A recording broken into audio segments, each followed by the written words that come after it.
진짜 너무 가혹한 거 아닙니까 이거? 저 행정소송 제기할 겁니다.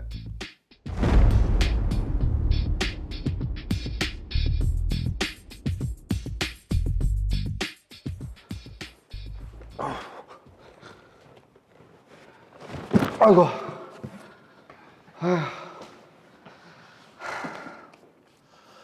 이게 끝이지? 어. 요즘 택배 물량 왜 이리 많노? 그게 다 코로나 때문에 그런 거 아이가. 다들 집에서 핸드폰으로 장도 보고 물건 사니까 택배 물량이 많지. 야, 근데 우리한테는 잘 된 거 아이가? 잘 된 건 맞는데 체력적으로 너무 힘드니까 그렇지.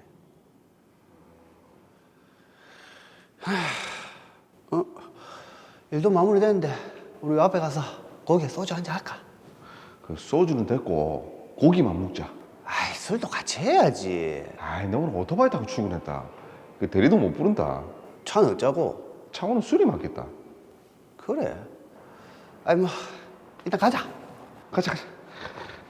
일단 아이고. 가자가 굉장히 불안합니다. 니 진짜 안 마실 거가?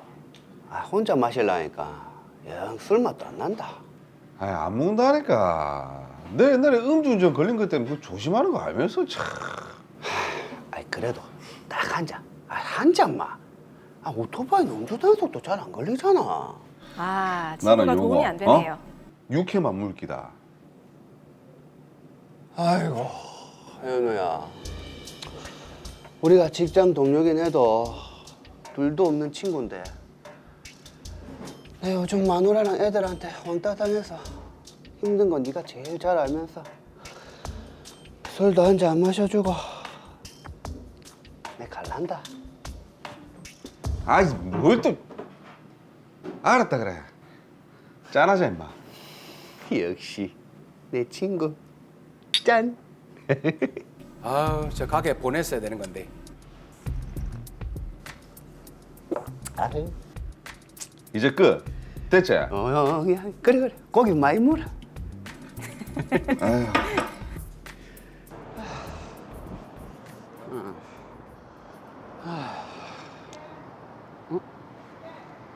내려왔다. 니도 내 차 타고 가자. 우리 뭐 완전 반대 방향인데. 난 내 알아서 갈게. 니 완전 멀쩡하네. 그래, 먼저 간다. 가리.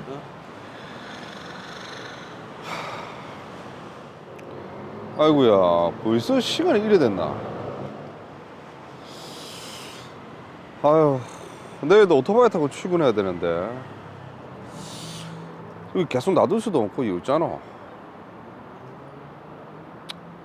그래, 뭐 반잔밖에 안 마셨으니까 별일 없겠지.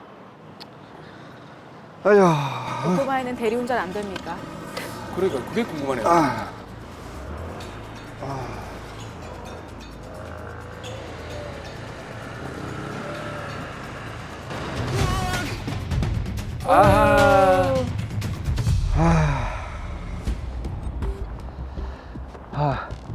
접촉사고 신고받고 왔습니다.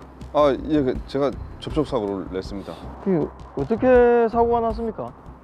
제가 그 코너를 꺾다가 미처 주차된 차를 발견 못해서 그랬습니다. 근데 혹시 음주하셨습니까? 예, 그 소주. 음주 측정 먼저 하겠습니다. 자, 보세요. 자, 세게 더.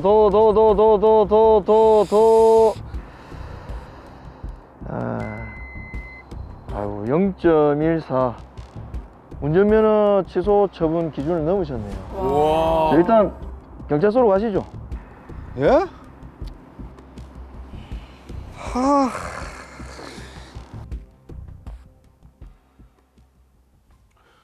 이게 뭐지?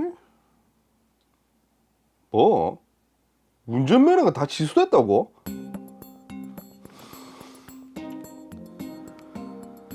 여보세요? 경찰서죠? 아니 125cc 오토바이를 타고 음주 단속에 걸렸는데 왜 일종 면허가 다 취소된 겁니까? 이종만 취소하면 어차피 일종으로 오토바이 운전이 가능한데 당연히 일종까지 취소해야죠. 그리고 예전에 음주운전 전력이 있던데 요즘 윤창호법 아시잖아요. 아 이거 너무 가혹한 거 아닙니까? 저 행정소송 제기할 겁니다. 자, 우선 이 사건을 해결하기 전에 시청자 여러분들이 위해서 짚고 넘어가야 할 부분이 있습니다. 자, 1종 면허가 있으면 원래 2종 차량이나 오토바이도 운전을 할 수 있는 거죠, 변호사님? 예, 맞습니다. 도로교통법 시행규칙 제53조 별표 18에 의하면 1종 대형 보통, 2종 보통 원동기 장치 자전거 면허는 운전할 수 있는 차량의 범위가 서로 포함 관계에 있는데요. 이런 포함 관계에 있는 복수의 운전면허를 가진 운전자는 상위 면허로 하위 면허로 운전할 수 있는 차량을 운행할 수 있습니다. 자, 제가 이 사건을 제대로 알아보기 위해서 조사를 좀 해봤는데요. 네. 지금 윤현우 씨 같은 경우에는 1종 대형, 또 보통 특수 면허와 2종 소형 운전면허를 소지하고 있었다고 합니다. 딸 걸 다 땄네요. 네, 자 그렇다면 2종 소형 면허만 취소를 하면 경찰의 얘기대로 1종 면허로 오토바이를 운전할 수 있으니까 1종 면허를 취소하는 게 당연한 게 아닌가요? 네, 이 부분은 설명이 조금 필요할 것 같은데요. 법원은 서로 포함 관계에 있는 복수의 운전면허가 문제되는 경우 위반 행위 당시 운전한 차량을 기준으로 그 차량을 운전할 수 있는 다른 면허 전부를 취소시키거나 취소되는 면허의 부분 집합이 되는 다른 면허 전부를 취소하는 유형으로 나누어서 서로 포함 관계에 있는 운전면허는 전부 취소하고 있습니다. 네. 그런데 이 사건처럼 포함 관계가 성립되지 않는 1종 특수면허와 2종 소형 면허는 어떻게 처리할지 그동안 굉장히 많은 논란이 되어 왔습니다. 이야, 이거 포함하니까 부분 집합도 나오고 수학 시간 같은 느낌이 드는데 네. 그 둘이 서로 포함 관계가 아닙니까? 네, 아닙니다. 1종 특수면허는 특수 자동차를, 2종 소형 면허는 125cc 초과 이륜차를 운전할 수 있어 윤현우 씨가 가진 다른 운전면허와 운행할 수 있는 차량이 일부 중복되지만 완전한 포함 관계에 있지는 않기 때문에 음주운전 시 취소되는 면허의 범위가 계속 문제되어 왔습니다. 면허의 범위를 두고 논란이 되고 있다는 말씀이신데 네. 현재 법원의 입장은 어떤가요? 네, 앞서 설명드린 것처럼 복수 면허 사이의 포함 관계인 경우 첫 번째, 1종 보통 면허로 운전할 수 있는 차량을 음주운전한 경우 1종 대형, 2종 원동기 면허까지 취소하고 있고요. 두 번째, 1종 대형 면허로 운전할 수 있는 차량을 음주운전한 경우 1종 보통 면허까지 취소할 수 있다고 판결하고 있습니다. 네. 반면에 운전할 수 있는 차의 범위가 복수 면허 사이에 일부만 중복되는 경우에는 첫 번째, 2종 소형 면허로 운전할 수 있는 이륜차 배기량 250cc를 음주운전한 경우 1종 대형 보통 면허를 취소할 수 없다고 하고 있고요. 네. 두 번째, 1종 보통 특수 면허를 가지고 있는 자가 1종 특수 면허로 운전할 수 있는 레이카 크레인을 음주운전한 경우에는 특수 면허만 취소할 수 있다고 판결하고 있습니다. 자, 그럼 윤현우 씨가 실제로 이 행정소송을 제기를 한다면 결과가 어떻겠습니까? 실제로 이와 유사한 사건이 문제가 되어 대법원에서 최종 판결이 있었는데요. 법원은 2종 소형 면허만 취소하고 1종 대형 보통 특수 면허를 취소하지 않는다면 위반자는 각 운전면허로 125cc 이하의 이륜차를 계속 운전할 수 있어서 실질적으로는 아무런 불이익을 받지 아니하게 되므로 징계의 실효성 차원에서 위반자가 가진 모든 운전면허를 취소해야 한다고 판결했습니다. 자, 그러면 윤현우 씨의 1종 면허와 2종 면허가 모두 취소된 거는 그대로 받아들여야 되겠네요. 근데 일종 특수 면허가 취소되면 건설기계 쪽 면허도 취소된다는 얘기를 들었거든요. 네, 자동차 운전면허는 경찰청, 건설기계 조종사 면허는 국토교통부 관할이라 법률상으로는 별개의 면허입니다. 따라서 자동차를 음주운전하다가 적발되는 경우 혈중 알코올 농도에 따라 운전면허가 정지, 취소돼 있지만 건설기계 조종사 면허는 취소되지 않습니다. 네. 다만 건설기계 중 덤프트럭, 콘크리트 믹서트럭 등 10종 건설기계는 자동차 운전면허증이 있어야 도로에서 운행이 가능하므로 만약 음주운전으로 운전면허가 취소되면 취소 기간 동안 10종의 건설기계를 사실상 운행할 수 없게 되는 것이죠. 그럼 만약에 그 포크레인 있지 않습니까? 포크레인을 실어와서 건설 현장에서 포크레인 기사가 이걸 하는 거는 작업만. 취소와 상관이 없는 건가요? 포크레인을 도로에서 운행하지 않고 직접 이렇게 트레일러에 실어와서 운행하는 그 자체는 문제가 안 되죠. 건설기계 조종사 면허는 살아 있으니까요.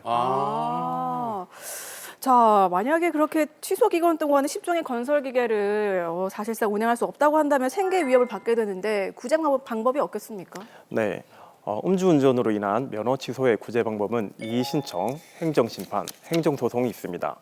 혈중 알코올 농도가 0.08 이상인 경우 면허 취소가 되기 때문에 음주운전 행위가 있었다면 징계 자체를 면제받는 것은 불가능하며 결국 생계를 위해 가능한 것은 구제 방법을 통해 운전면허 정지를 110일로 감면받는 것이 실무상 최선의 방법입니다. 네. 다만 최근 음주운전에 대한 사회적 경각심과 강력한 처벌의 요구 등으로 실제 구제되는 경우가 현저히 적다는 점 명심하시고 절대 음주운전은 하지 마시기 바랍니다. 네. 자, 다시 드라마로 돌아와서 보면요. 지금 윤현우 씨가 과거에 음주운전으로 2회 처벌받은 전력이 있고요. 또 2회차 음주운전 당시에는 윤창호법이 적용이 돼서 현재 집행유예 기간 중이라고 합니다. 자, 그러면은 이번에는 실형까지 받을 수 있는 상황 아니겠습니까? 예, 제가 확인해 보니 윤현우 씨는 2021년 7월경에 2회 음주운전으로 징역 1년에 집행유예 2년을 선고받고 이번 음주운전 적발 당시 집행유예 기간 중이었습니다. 위 판결 당시 윤창호법이 적용되어 2회 이상 음주운전을 한 사람을 가중처벌했기 때문에 집행유예 판결을 받았는데요. 헌법재판소는 2021년 11월 25일 구도로교통법 제148조 2 제1항 중 음주운전을 2회 이상 한 자의 가중처벌 조항, 즉 윤창호법이 헌법에 위반된다고 위헌 결정해 소급하여 효력을 상실했기 때문에 윤현우 씨는 재심을 통해 2회차 음주운전 판결에 대해 벌금형을 선고받고 이번 음주운전 사건에서 집행유예 판결을 받아야만 실형의 위험에서 벗어날 수 있는 상황으로 판단됩니다. 자, 그러면 윤창호법 위헌 결정 이후에 지금 현우 씨처럼 재심을 원하는 분들이 꽤 많을 것 같은데요. 어떻습니까? 실제로 재심을 요청하는 분들이 많으신가요? 예, 굉장히 많이 진행되고 있습니다. 헌법재판소법 제47조 3항 본문에 따라 형벌에 관한 법률 또는 법률의 조항은 소급하여 효력을 상실하게 되고 같은 법 제4항에서 위헌 결정된 법률 조항에 근거한 유죄의 확정 판결에 대해서는 재심을 청구할 수 있다고 규정하고 있기 때문에 윤창호법에 따라 2회 음주운전으로 가중처벌받은 많은 분들이 확정 판결 후에 새로운 범행에 대해 실형을 면하거나 집행유예를 선고받기 위해 재심을 적극 이용하고 있습니다. 아, 그렇군요. 자, 그러면 재심 그 절차는 어떻게 진행이 됩니까? 확정된 판결에 대해 재심 청구를 하면 법원은 직권으로 재심 개시 결정을 하고요. 그 후 재심 대상 판결에 대해 공판기일을 열어 새로운 형을 선고하게 됩니다. 특히 윤창호법 위헌 결정처럼 형벌규정위원회에 따른 재심의 경우 보통 1회 공판 기일만으로 재판을 종결하고 종전보다 다소 가벼운 형을 선고하고 있습니다. 자, 일단 어찌됐건 윤현우 씨의 음주운전은 정말 잘못된 행동이잖아요. 그렇죠. 더군다나 지금 접촉 사고까지 발생했기 때문에 엄벌에 처해야 되거든요. 근데 사실 그 말씀도 맞긴 한데 네. 윤현우 씨 같은 경우에는 또 생계를 책임지고 있는 외벌이 가장입니다. 네. 좀 안타까운 점도 있기 때문에 조금 더 감경받을 수 있는 그런 방법은 없을까요?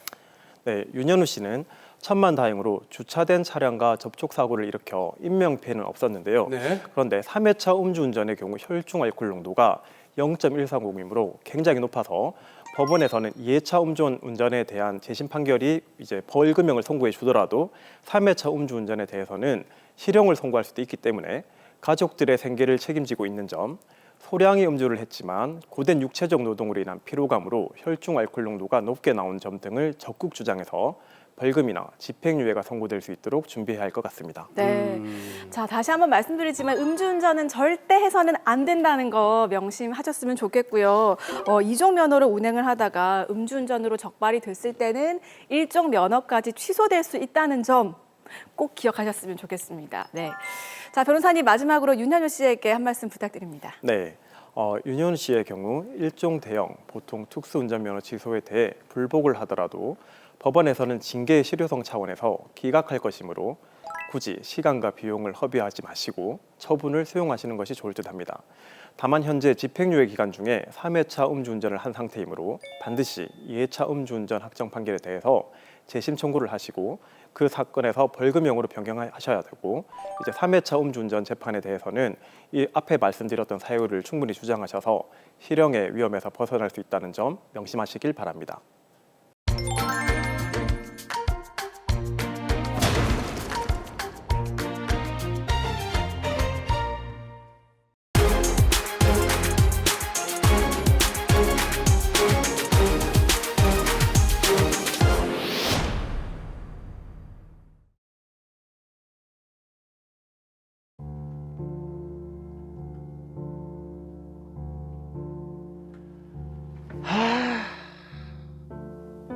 좀 정리할 수 있는 방법이 없을까?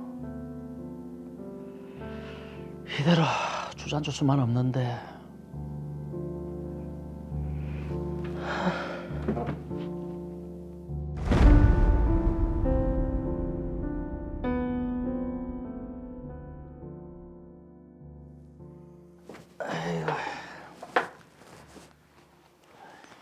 일한다고 고생했어요. 대전까지 출퇴근하기 힘들죠. 괜찮다. 매일 출근하는 것도 아니고 일주일에 2번만 회사 가면 되는데 뭘. 재택근무할 수 있는 직장이라 부럽네. 나는 매일 출근해야 되는데. 부러울 것도 없다. 근데 우리 공주는 자나? 왜 이래 아빠한테 조용하노? 오늘 학교에서 현장 체험 갔다 와서 쥐따나 피곤했는지 일찍 잠들었어요. 그래?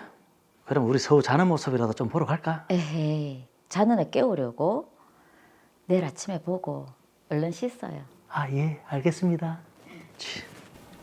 그렇죠. 아빠는 절대 자는 애를 깨우면 안 됩니다. 내일 출근 안 하나? 해야지요. 근데 안 자고 뭐 하는데? 이래저래 나갈 돈 정리 좀 한다고. 참, 당신 이번 달 생활비 아직 안 넣었더라? 아, 내일 보내줄게. 월급은 안 오르는데 물가는 오르고 장본 것도 없는데 10만 원은 그냥 기본이다. 아, 맞아요. 그렇지. 서우가 친구들은 학원도 다니고 수영도 간다고 자기도 가고 싶다는데 쉬기 주라. 나도 해주고 싶은데 여유가 안 되니까 고민이지. 알아보기는 하고 일단 자자. 내일 또 출근해야지. 가자.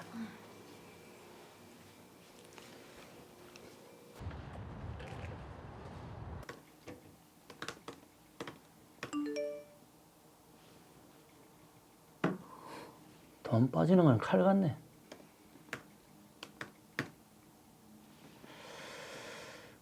그나저나 우리 공주가 하고 싶다는 건 다 시켜주고 싶은데. 서우가 친구들은 학원도 다니고 수영도 간다고 자기도 가고 싶다는데 어디 보자.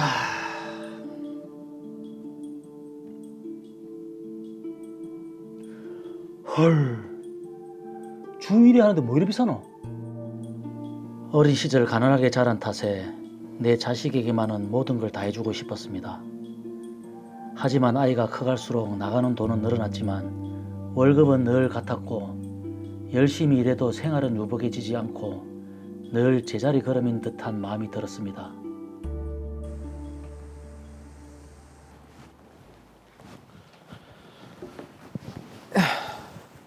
무슨 고민이 있습니까? 그냥 돈이지. 애는 커갈수록 돈은 많이 드는데 월급은 빤하고. 재테크를 해야죠. 요즘에 월급만 받아가지고는 답이 안 나오더라고요. 재테크? 네. 우리 회사에서도 주식 안 해본 사람은 없을걸요.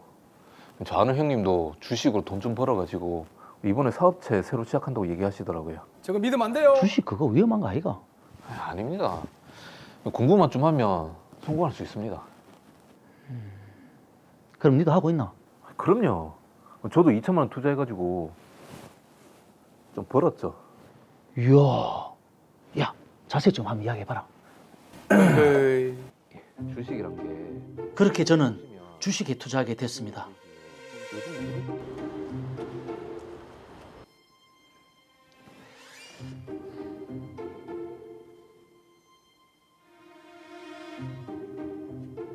와, 진짜 올랐네. 좀 더 화끈하게 한번 투자를 해볼까 그러면? 점점 욕심이 났고 추가로 대출을 받아 주식에 투자했습니다.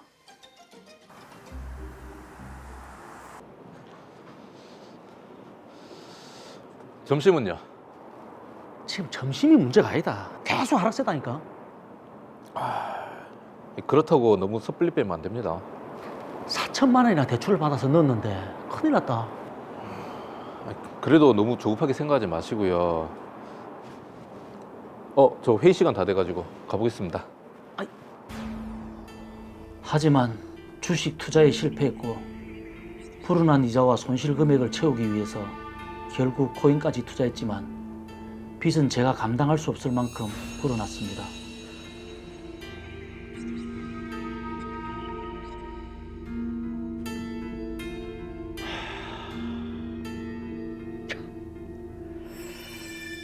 어떻게 빚 좀 해결할 방법이 없을까? 사랑하는 딸과 아내를 생각하면 도망갈 수도 없는 상황. 저는 어떻게 해야 할까요?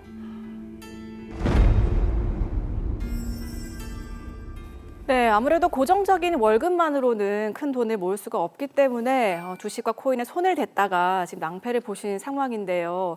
자, 이대승 변호사님, 궁금한 게 있습니다. 지금 주식과 코인 투자 실패로 인한 빚도 이게 개인 회생이 가능한가요? 네, 가능합니다.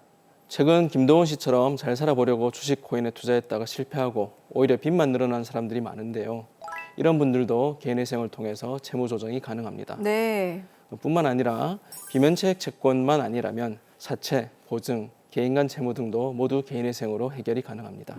말씀하신 그 비면책 채권은 탕감받을 수 없는 채무를 말하시는 거죠? 예, 그렇습니다. 예. 탕감받을 수 없는 채무를 비면책 채권이라고 합니다.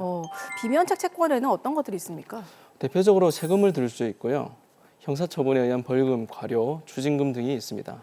그리고 행정처분에 의한 과태료, 고의불법 행위에 의한 손해배상금, 양육비, 부양비 등이 비면책 채권에 포함됩니다. 일단 주식과 코인 투자 실패로 인한 채무도 역시 개인 회생이 가능하다고 하니까 먼저 우리 의뢰인의 채무와 재산 그리고 소득 현황을 꼼꼼히 제가 한번 조사를 해왔습니다. 오, 좋습니다. 역시 발빠른 사무장님. 그렇습니다. 예, 한번 알아볼까요? 발 빠르죠? 네. 자, 먼저 김도훈 씨의 소득부터 봅니다. 급여 소득자로서 월 평균 소득이 280만 원이고요. 아내인 박진희 씨 소득은 월 평균 270만 원입니다. 김도훈 씨 채무 현황을 보면은 담보부 채무 2천만 원, 무담보부 금융권 대출이 1억 1,600만 원입니다. 네. 채무 사용처를 보니까 주식 4천만 원, 코인 3천만 원, 그 외에 대환 대출 및 생활비로 사용을 했습니다. 그래서 총 채무가 1억 3,600만 원이고요. 네. 재산으로는 김도훈 씨 본인 명의 자동차 200만 원 있고요. 아내 박진희 씨 명의로 자동차 1,500만 원. 아내가 비싼 차 타죠. 자, 그리고 살고 있는 집 명의가 아내 박진희 씨 명인데요. 시세가 4억 원입니다. 네. 집 담보부 채무가 2억 2천만 원 있고 나머지 1억 8천만 원 박진희 씨가 결혼하기 전에 전세 보증금을 집 살 때 보탠 네, 겁니다. 제가 꼼꼼하게 조사를 했습니다. 이대승 변호사님. 예, 필요하신 거 잘 알아봐 오셨네요. 예.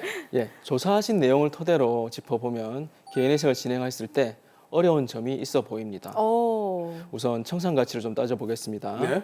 주식과 코인 투자 손실액과 배우자 재산 등을 청산 가치에 반영해 보면 1억 6,950만 원이 됩니다. 그렇게 되면 청산 가치가 부채를 초과하기 때문에 개인회생 신청이 불가능해집니다. 다만 다행히 현재 박진희 씨 명의의 집을 마련할 때 들어간 돈 1억 8천만 원은 박진희 씨가 결혼하기 전부터 가지고 있던 재산이기 때문에 특유재산으로 볼 수 있습니다. 그래서 특유재산으로 주장하면 청산 가치에서 빼볼 수 있겠습니다. 청산 가치에서 빼게 되면 청산할 채무가 좀 줄어들겠네요. 네, 맞습니다. 김도훈 씨의 청산 가치가 7,950만 원으로 줄어들 텐데요. 이렇게 되면 김도훈 씨는 부채가 청산 가치보다 더 많으므로 개인회생 신청은 가능해집니다.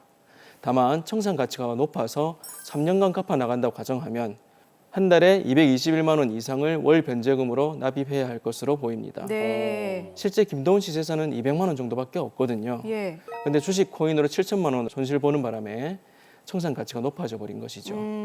아이 밑에 들어가는 돈이 만만치 않은 상황에서 현실적으로 수행 가능성이 희박할 것으로 보입니다. 야, 그러면 이게 변호사님, 어쨌든 청산 가치를 무조건 낮춰야 된다는 말이네, 그죠? 그렇죠.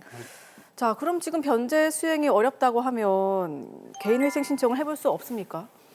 아예 불가능한 건 아닙니다. 예. 그 김도훈 씨 같은 경우 집은 부산에 있지만 대전에 직장이 있지 않습니까? 네네. 네. 그래서 대전지방법원을 관할로 해서 개인회생을 신청해 볼 수 있겠습니다. 이게 대전지방법원에 개인회생을 신청해야 되는 다른 이유가 있습니까? 예, 있습니다. 대전지방법원에서는 회생 사건의 절차를 좀 더 공정하고 효율적으로 진행하기 위해서 실무준칙을 개정했습니다. 여기서 중요한 것은 서울회생법원의 실무준칙을 준용한다는 것입니다. 야, 여기서도 이제 수도권 차별 현상이 일어나는데 자, 그래도 일단 서울회생법원에 요 실무 절차, 준칙에 대해서 좀 먼저 알아봐야 되겠네요, 그러면. 네, 그렇죠. 서울회생법원 실무준칙에 따르면 주식 또는 가상화폐 투자 손실금은 청산가치로 반영하지 않는다는 건데요. 네. 종래에는 주식이나 코인 손실금의 경우 이미 손에 남은 게 없는데도 불구하고 실무적으로 청산가치에 포함시켜 왔습니다. 그러던 것을 이제는 청산가치에 포함시키지 않겠다는 것입니다. 네. 자, 주식이나 가상화폐 투자 손실금은 청산가치로 반영하지 않는다. 뭐 또 다른 또 내용이 있습니까? 네, 명의신탁 재산이나 부인권 성립이 되는 경우를 제외하고는 배우자의 재산도 청산가치로 반영하지 않는다는 내용입니다. 아, 이게 배우자의 특유 재산이 아니라면은 이게 절반의 청산가치에 반영을 하잖아요. 원래 그랬었죠. 네.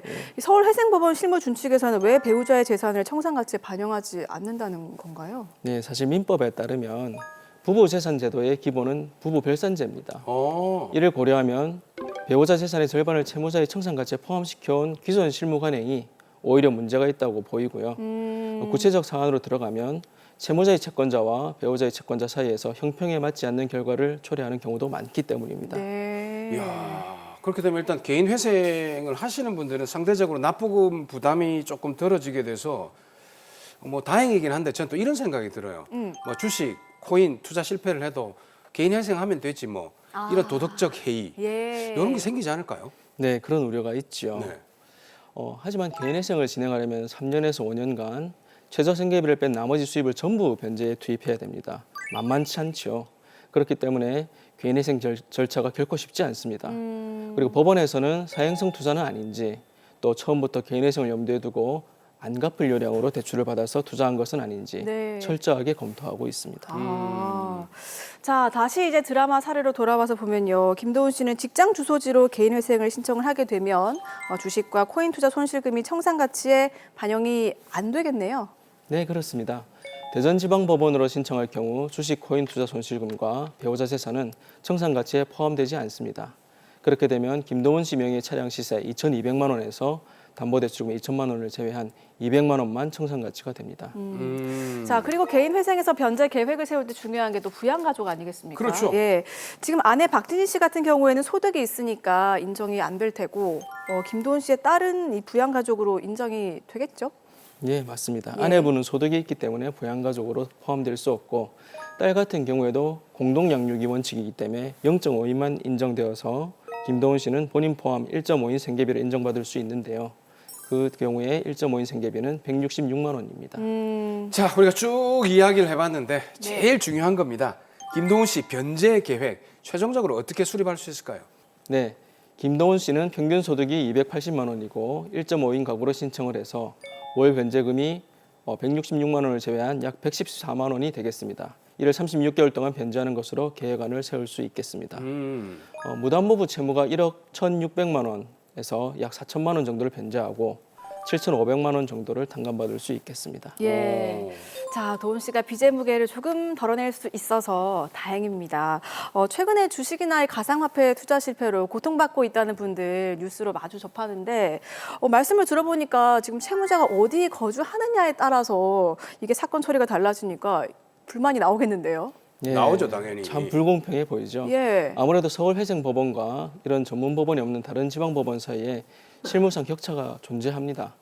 그런데 지난 3월 1일에 수원과 부산에 회생법원이 새로 개원을 했습니다. 아, 그렇습니까? 그래서 중복 관할을 허용하고 있기 때문에 울산광역시나 경남에 소재지를 둔 채무자도 부산 회생법원에 도산 사건을 신청할 수 있습니다. 물론 아직 지켜봐야겠습니다만 제도와 실무가 개선돼서 작년에는 전국적으로 통일된 기준을 마련하고 실무적으로 동일한 준칙을 적용함으로써 지역 간 격차를 완화할 수 있을 것으로 기대하고 있습니다. 네.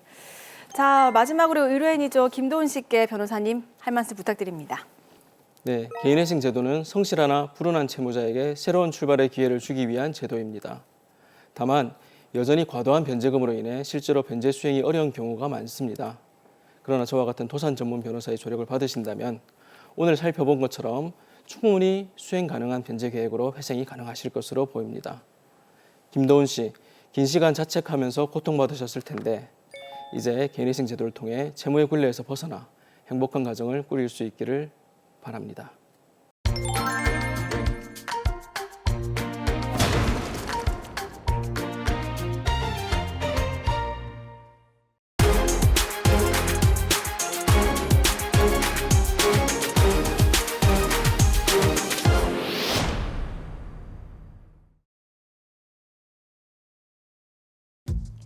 계약 해제할 겁니다.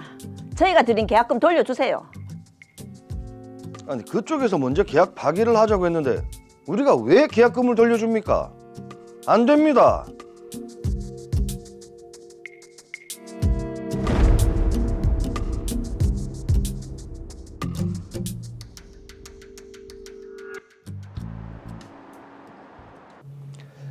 안녕하십니까. 저희는 부동산 개발 컨설팅을 하고 있는 로아 컨설팅입니다. 네, 말씀 많이 들었습니다. 저희도 이번에 지역주택조합 사업을 추진하려고 하는데 잘 좀 도와주세요. 네, 그럼요. 저희가 그게 전문인데요. 지금 여기가 우리 사업 대상지인데 이 산이랑 땅을 좀 매입해야 합니다. 예, 걱정하지 마십시오. 저희가 매매 계약 잘 체결하도록 하겠습니다. 그럼 대표님만 믿겠습니다. 네.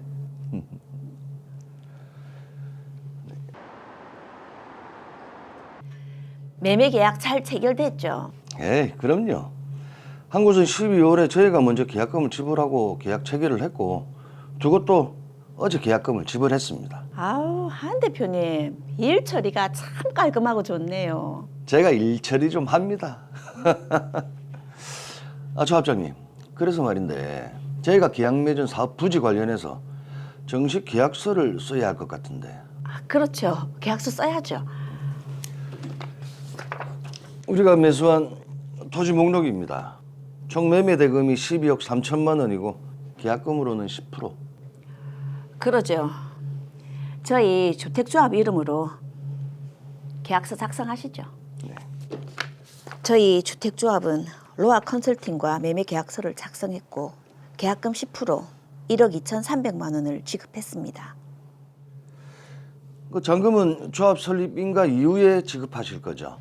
네, 조합 설립 인가 받고 토지 소유권 등기 넘겨주시면 잔금은 지급하겠습니다. 네, 잘 알겠습니다.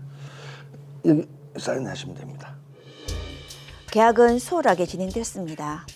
그해 겨울에 조합 설립 인가도 났고요. 그런데 예? 뭐라고요? 이미 경매에 들어갔다고요? 아니, 법적으로 문제 없다고 검토까지 다 했는데 무슨 일입니까?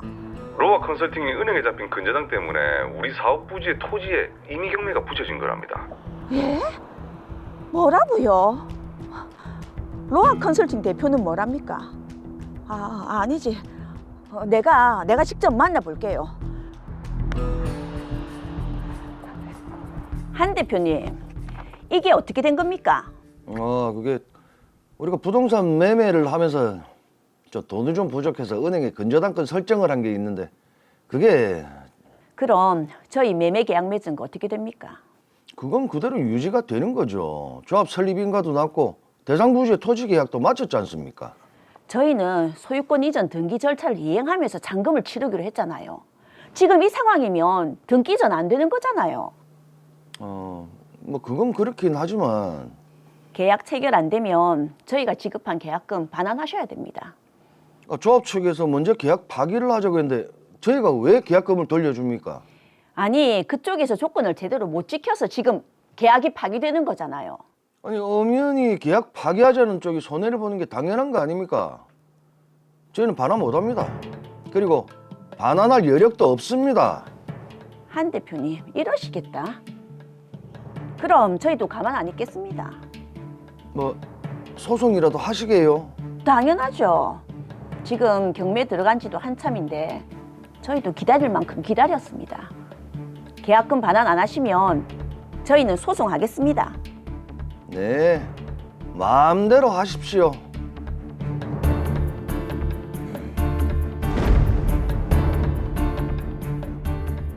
네, 자 부동산 계약을 해제하는 게 사실 쉬운 일이 아니라고 이게 알고 있는데, 자 강승준 변호사님 이 사건 어떻게 보셨습니까?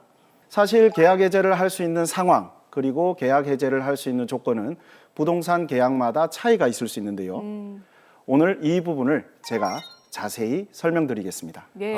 좀 뜸 좀 들이지 마시고 자세히 빨리 좀 설명해 주십시오. 궁금합니다. 네. 그런데 그 내용을 이야기하기 전에 일단 계약 해제의 의미부터 간단하게 먼저 말씀을 드릴게요. 해제는 우리나라 민법에서 유효하게 성립한 계약을 소급적으로 소멸시키는 것이다. 이렇게 규정하고 있는데요. 한마디로 처음부터 계약이 없었던 것과 같은 상태로 돌리는 것이다. 이렇게 생각하시면 됩니다. 네. 그러면 여기서 제가 두 분께 하나 더 법률 문제를 내볼 테니까 한번 예. 맞춰보십시오. 좋습니다.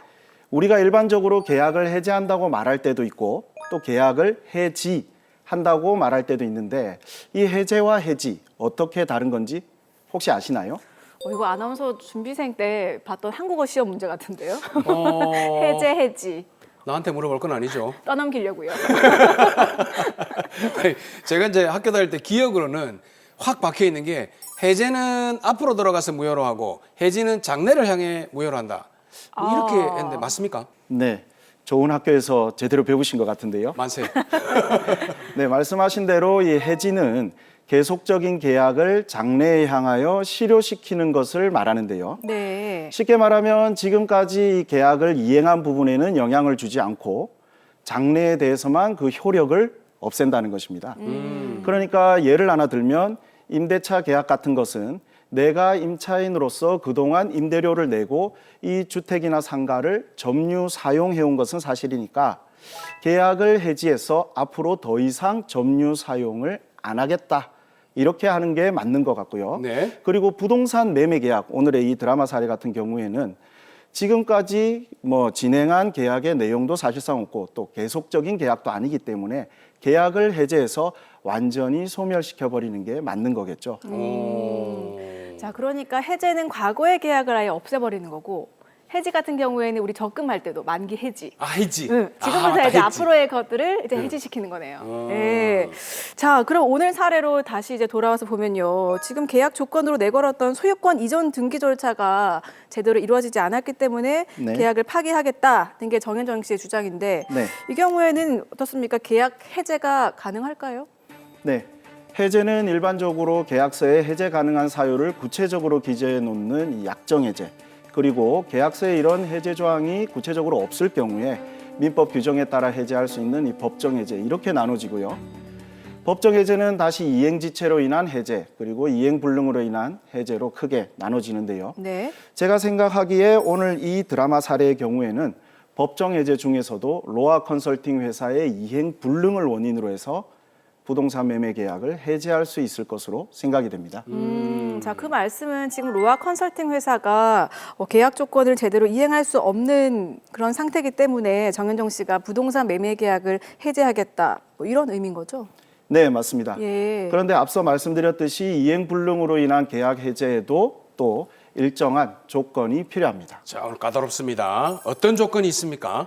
네, 그 조건이라는 것은 민법 규정을 보면 또 쉽게 이해하실 수 있는데요. 우리 민법 제546조를 보면 채무자의 책임 있는 사유로 이행이 불능하게 된 때에는 채권자는 계약을 해제할 수 있다, 이렇게 규정하고 있습니다.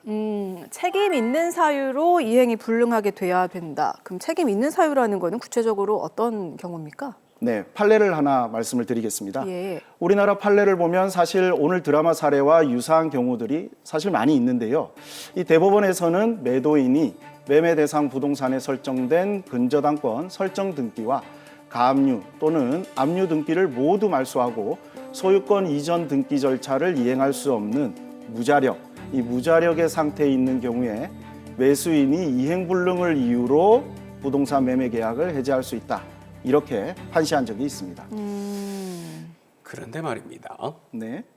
이 로아 컨설팅 있지 않습니까? 네. 여기가 지금 이행 불능 상태가 가능성이 존재하는 것이지 사실 근저당을 불을 끌 수도 있는 가능성도 있지 않습니까? 그럼요. 이런 가능성의 상태를 이행 불능으로 볼 수 있을까요?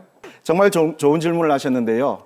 이 무자력의 상태라는 게 과연 어떤 상태를 의미하느냐, 이걸 지금 물어보신 거잖아요. 그렇죠. 그것에 대해서 대법원은 이 명확한 기준을 제시하고 있습니다. 채무의 이행이 불능이라는 것은 단순히 절대적 물리적으로 불능인 경우를 의미하는 게 아니라 사회생활에 있어서 경험 법칙 또는 거래상의 관념에 비춰볼 때 채권자가 채무자의 이행을 기대할 수 없는 경우를 말한다, 이렇게 보고 있습니다. 그러니까 지금 로아 컨설팅이 사회 통념상 사실상 무자력 상태에 가깝기 때문에 계약 해제가 가능할 수 있다는 그런 말씀이시죠? 네, 맞습니다. 예. 오늘 드라마 사례에서 보면요. 이 로아 컨설팅은 현재 자산 상태에서 이 부동산에 설정된 근저당권 설정 금액, 즉 채권 최고액의 채무를 모두 변제하고 임의 경매를 취소한 다음에 이 정현정 씨에게 아무런 권리 제한이 없는 소유권 이전, 그러니까 완전히 깨끗한 상태의 부동산을 넘겨주는 걸 기대할 수 없는 상태에 있다. 이렇게 봐야 할 것 같습니다. 자, 그렇게 된다면 정현정 씨와 지역주택조합은 지금 계약 해제를 주장하는 소송을 하면서 계약금을 돌려받을 수 있습니까? 아니 이게 계약금뿐만 아니라 손해배상까지 포함을 해서 계약금의 2배 이게 그러네요. 정당한 거 아닌가요? 많은 분들이 부동산 매매 계약이 해제될 때는 방금 사무장님 말씀처럼 무조건 이 계약금 배액을 돌려받을 수 있다. 예. 이렇게 생각하시는 경우가 많은데요. 네. 이게 사실은 법적으로 봤을 때 절반은 맞고 절반은 틀린 말이라고 볼 수도 있습니다. 그 치킨은 반반인데 이건 왜 그 절반이죠? 네. 양념 후라이드 반반처럼 네, 제가 말씀을 드린 것 같은데 왜 그러냐면요. 이 이행지체나 이행불능 같은 부동산 매도인의 귀책 사유를 원인으로 해서 계약을 해제할 때는 매도인에게 원상 회복 의무와 손해배상 책임이 발생한다 이렇게 볼 수 있는데요. 이때 원상 회복 의무는 이미 지급받은 계약금을 돌려줘야 할 의무라고 보시면 되고요.